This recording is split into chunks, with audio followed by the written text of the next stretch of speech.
C'est le tournoi du judo club de Thonon. Là, le but de ce tournoi, c'est pour les plus jeunes, où il n'y a pas de circuit départemental, c'est de permettre de mettre les premiers pas sur un tatami et d'affronter, de faire des randonnées avec des copains d'autres clubs et dans un grand gymnase et pas un dojo où on a l'habitude de faire avec les copains. Donc aujourd'hui nous avons 3 clubs concernés, donc Thonon qui est le nôtre, nous avons aussi Évian, le CLAM et Amphion, le JAP.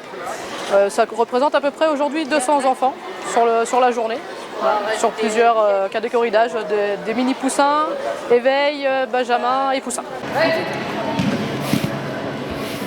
Alternez, une fois la jambe droite, hop, la jambe gauche, la jambe droite, la jambe gauche, 1, 2, 1, 2. C'est organisé comme pour une compétition pour les adultes.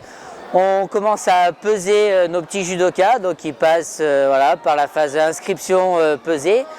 Après, on récupère tous les tickets de pesée et on les répartit par poids.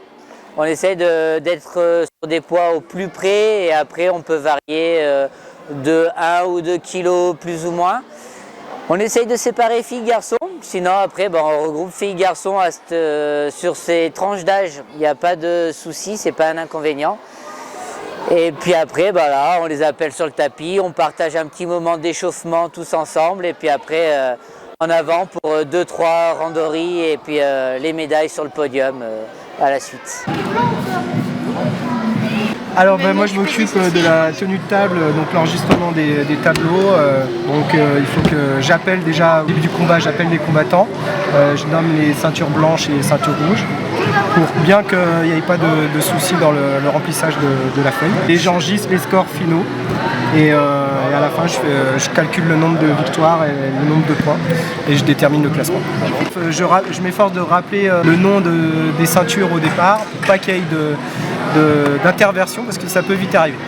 Et j'ai déjà connu ce genre de périspéties, donc on essaye d'être précis. Sur la journée, on va être au moins une quarantaine, peut-être même plus, parce qu'il y a la buvette, il y a les tables à tenir, donc on a pris nos ados, ceux qui sont plus gradés, tout ça, pour leur apprendre les techniques de l'arbitrage, qu'eux aussi voient un peu ce que c'est que d'être de l'autre côté du tapis et plus être juste le combattant, mais côtoyer les règles d'arbitrage.